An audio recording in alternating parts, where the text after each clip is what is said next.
The Battle of Okolona took place on February 22, 1864, in Chickasaw County, Mississippi, between Confederate and Union forces during the American Civil War. Confederate cavalry, commanded by Maj. Gen. Nathan Bedford Forrest, faced over 7,000 cavalry under the command of Brig. Gen. William Sooy Smith and defeated them at Okolona, causing 100 casualties for the loss of 50. Smith's force had been ordered to set off from Memphis, Tennessee, and rendezvous with the main Union army of 20,000 that was stationed at Meridian, Mississippi, and was under the command of Maj. Gen. William Tecumseh Sherman. However, Smith disobeyed orders and delayed his march for 10 days. When he eventually left, he encountered the Confederate cavalry force on February 21, and on February 22 was engaged in a running battle across 11 miles with Forrest's forces. With Confederate reinforcements, Forrest routed Smith but did not pursue due to lack of ammunition,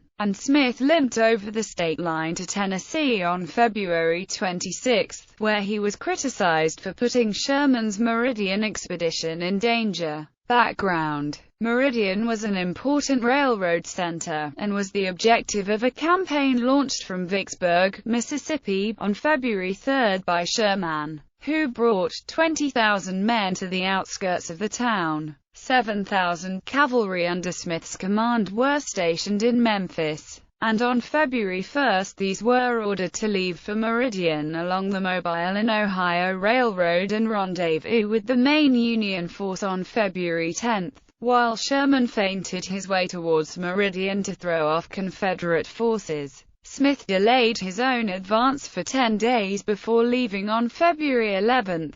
His force moved unopposed through the countryside, destroying railroads and crops as well as picking up 1,000 slaves. On February 16 he passed through New Albany, his progress slowed due to muddy roads. On February 18 he drove a Confederate force from West Point, and he was 90 miles from Meridian, just outside West Point. On February 20, when Sherman eventually left his position in the town and returned to Vicksburg, fearing for Smith's whereabouts, Smith, hearing of this, turned about and headed for Okolona. Later on February 20, Smith fought an initial battle with Confederate forces under Forrest's command at Prairie Station and Aberdeen. On February 21, having decided to withdraw to West Point because of concern over the size of the Confederate forces and the fate of the slaves if they were captured, Smith was lured into the swampy area around the Tombigbee River by a Confederate cavalry brigade under Col. Jeffrey Forrest. Smith was forced again to retreat, leaving a rear guard, which followed his main force 2 hours later.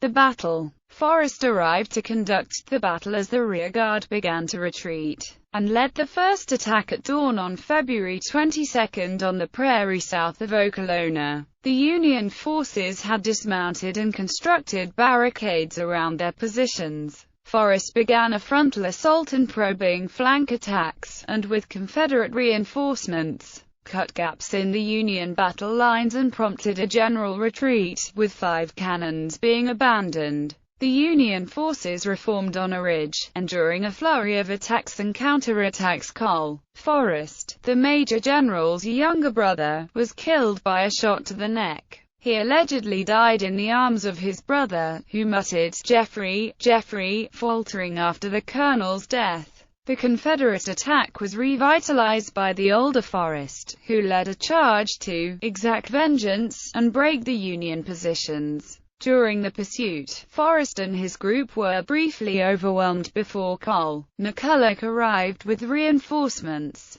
The Union forces began an 11-mile running battle as they withdrew, falling back through a series of defensive positions including plantations and road blocks. However, these positions were quickly abandoned in the face of Confederate attacks. Towards the end of the day, the Union forces drew into 3 lines on a field, and charged the Confederates, who used volley fire to disrupt both charges at a range of 40 yards. Facing such defeat, Smith began a further withdrawal. Forrest quickly ordered the end of the pursuit due to lack of ammunition, but Smith was forced to contend with other Mississippi militia units for the rest of his retreat to the Tennessee border. At Collierville, Tennessee, Smith crossed the state line on February 26 with the remainder of his forces, where he was reprimanded for disobeying his initial orders to start out for Meridian on February 1.